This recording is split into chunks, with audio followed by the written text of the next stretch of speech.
اعوذ باللہ من الشیطان الرجیم قتل الانسان ما اکفرہ، ہلاک کیا جائے انسان کس قدر ناشکرا ہے۔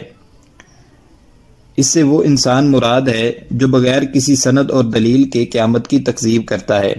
قتل بمعنی لعن اور ما اکفرہ فعل تعجب ہے، کس قدر ناشکرا ہے۔ آگے اس کفور ناشکر انسان کو غور و فکر کی دعوت دی جا رہی ہے کہ شاید وہ اپنے کفر سے باز آ جائے۔ من ای شیء خلقہ، اللہ نے اسے کس چیز سے پیدا کیا۔ من نطفہ، ایک حقیر نطفے سے، یعنی جس کی پیدائش ایک ایسے حقیر نطفہ آب سے ہوئی، کیا اسے تکبر زیب دیتا ہے۔ خلقہ فقدرہ، اسے پیدا کیا پھر اس کا اس نے اندازہ لگایا۔ اس کا مطلب ہے کہ اس کے مصالح نفس اسے مہیا کیے، اس کے 2 ہاتھ، 2 پیر اور 2 آنکھیں اور دیگر آلات و حواس عطا کیے۔ ثم السبیل یسرہ، پھر اس کے لیے راہ آسان کر دی، یعنی خیر اور شر کے راستے اس کے لیے واضح کر دیے۔ بعض کہتے ہیں اس سے مراد ماں کے پیٹ سے نکلنے کا راستہ ہے، لیکن پہلا مفہوم زیادہ صحیح ہے۔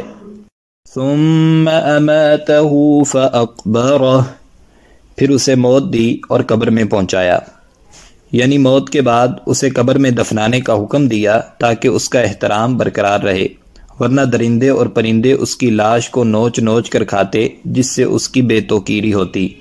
یا یہ کہ مرنے کے بعد وہ قبر میں پہنچ جاتا ہے، جو جہاں ہوتا ہے وہی جگہ اس کی قبر بن جاتی ہے۔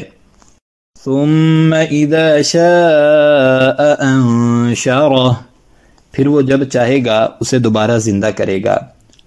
کلا، ہرگز نہیں، یعنی معاملہ اس طرح نہیں ہے جس طرح یہ کافر کہتا ہے۔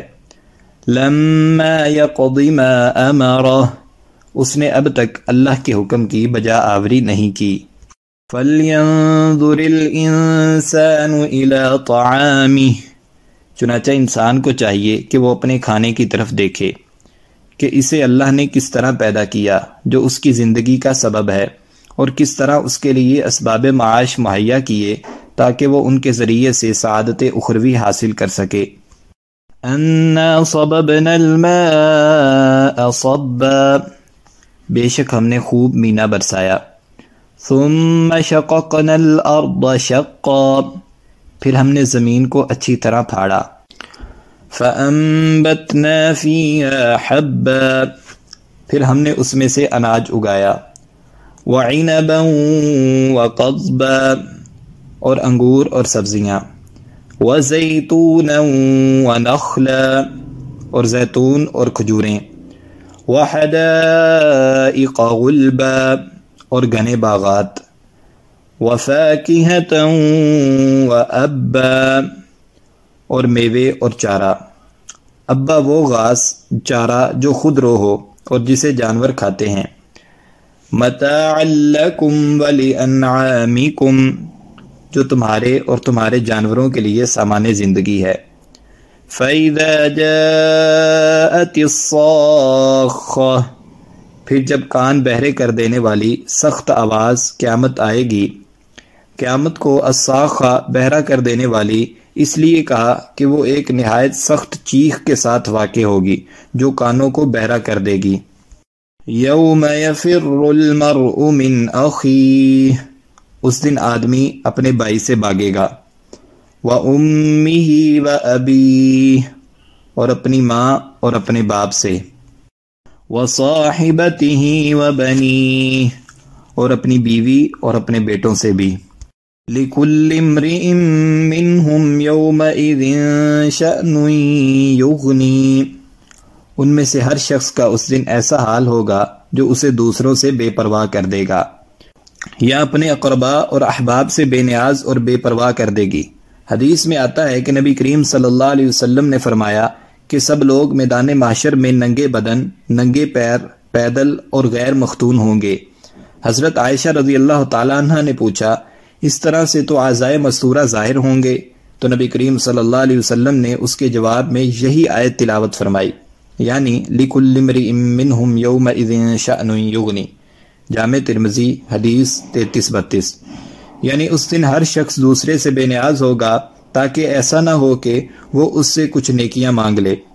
الغرض نفسا نفسی کا عالم ہوگا۔ صحیح بخاری میں ہے کہ قیامت کے دن اولو العزم پیغمبروں میں سے ایک ایک کے پاس لوگ جائیں گے کہ ان کی شفاعت کریں، لیکن وہ کہیں گے کہ ہم تو آج اللہ سے اپنی سلامتی کے طلبگار ہیں۔ ابن کثیر۔ وجوہ یومئذ مسفرہ، اس دن کئی چہرے چمک رہے ہوں گے۔ ضاحکۃ مستبشرہ، ہنس سے مسکراتے، حشاش بشاش۔ یہ اہل ایمان کے چہرے ہوں گے جنہیں ان کے اعمال نامے ان کے دائیں ہاتھ میں ملیں گے، جس سے انہیں اپنی اخروی سعادت و کامیابی کا یقین ہو جائے گا، اور ان کے چہرے خوشی سے تمتما رہے ہوں گے۔ وَوُجُوهٌ يَوْمَئِذٍ عَلَيْهَا غَبَرَةٌ، اور کئی چہروں پر اس دن خاک اڑ رہی ہوگی۔ تَرْهَقُهَا قَتَرَةٌ، ان پر سیاہی چھائی ہوگی، یعنی ذلت اور معائنہ عذاب سے ان کے چہرے غبار آلود، کدورت زدہ اور سیاہ ہوں گے، جیسے محزون اور نہایت غمگین آدمی کا چہرہ ہوتا ہے۔ اولئک هم الکفرۃ الفجرہ، یہی لوگ کافر اور فاجر ہیں، یعنی اللہ کا، رسولوں کا اور قیامت کا انکار کرنے والے بھی تھے، اور بد کردار و بد اتوار بھی۔ اللہم لا تجعلنا منہم۔